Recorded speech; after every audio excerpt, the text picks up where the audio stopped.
The euangelion, Greek for good news, where we get gospel, it was used in conjunction with the end of the Civil War that started with Julius Caesar and Mark Antony and stuff.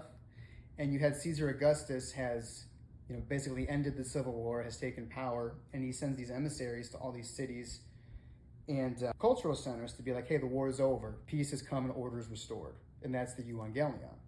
So it's about an end to war and strife and upheaval. The gospel presentation, where the word comes from, really it's presenting good news about the end of war and of strife and of upheaval.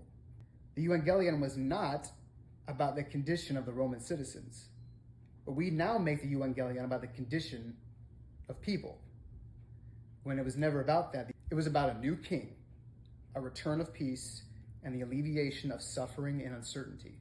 Seems like there's not a ton of action needed from the Roman citizens in that good news.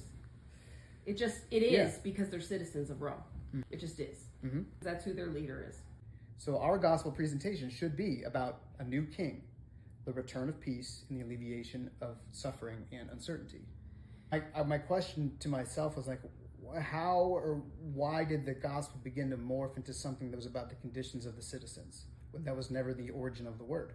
People feel the need to explain there's been a war in the first place. Hey, you're God's enemy. Just so you know, there is a war. So first I need to tell you there has been one, and then I can tell you the good news about how it's over. One's like, oh,